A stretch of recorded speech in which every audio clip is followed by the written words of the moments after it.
എടേ ഇന്ന് നിങ്ങൾക്കറിയാവുന്ന നിങ്ങളുടെ കമ്പനിയിൽ വർക്ക് ചെയ്യുന്നവരായിക്കോട്ടെ, നിങ്ങൾക്കറിയാവുന്ന ഏത് നാഷണാലിറ്റി ആയിക്കോട്ടെ, നിങ്ങൾക്കറിയാവുന്ന കൊളീഗ്സ് ആയിക്കോട്ടെ, നിങ്ങളുടെ ബന്ധുക്കളായിക്കോട്ടെ, ഇനി ദുബായിലുള്ളവരായിക്കോട്ടെ, പുറത്തുള്ളവരായിക്കോട്ടെ, ഇവരടുത്ത് ആരെടുത്തെങ്കിലും കാശുണ്ടായാൽ ആരായാലും ദുബായ് റിയൽ എസ്റ്റേറ്റ് മാർക്കറ്റിൽ അവർക്ക് ഇൻവെസ്റ്റ് ചെയ്യണമെങ്കിൽ അവരാദ്യം പറയുന്ന പേരെന്തായിരിക്കും?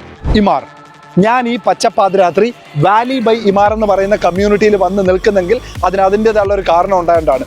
ഇന്ന് ദുബായ് ഹിൽസ് എസ്റ്റേറ്റിൽ പോവുക, ആ കമ്മ്യൂണിറ്റി കണ്ട് എല്ലാവരും കണ്ണ് വെട്ടിത്തെളിഞ്ഞ് നിൽക്കുകയാണ്. അതിനകത്ത് വർഷങ്ങൾക്ക് മുമ്പ് ഇൻവെസ്റ്റ് ചെയ്തവർ 1 അല്ല 2 അല്ല 10 അല്ല 15 അല്ല എത്രയോ ശതമാനം പ്രോഫിറ്റ് അതിൻ്റെ ഇരട്ടി എടുത്ത് കഴിഞ്ഞിരിക്കുകയാണ്. ഇതുപോലെ അവർ ബിൽഡ് ചെയ്തിരിക്കുന്ന ഏത് കമ്മ്യൂണിറ്റി വേണമെങ്കിലും നിങ്ങൾ എടുത്ത് നോക്കിയോ. അത് ആ ഡൗൺ ടൗൺ എന്ന് പറയുന്ന ഏരിയ മൊത്തത്തിൽ ബിൽഡ് ചെയ്തേ ആയിക്കോട്ടെ, ഇനി അറേബ്യൻ റാഞ്ചസ് ആയിക്കോട്ടെ, എമിറേറ്റ് ഹിൽസ് ആയിക്കോട്ടെ, സ്പ്രിങ്സ് ആയിക്കോട്ടെ, അങ്ങനെ ഏത് കാര്യങ്ങൾ നിങ്ങൾ എടുത്തു നോക്കിയാലും അവർ പ്രൂവൻ ട്രാക്ക് റെക്കോർഡുള്ള ആൾക്കാരാണെന്ന് നമുക്ക് എല്ലാവർക്കും അറിയാം.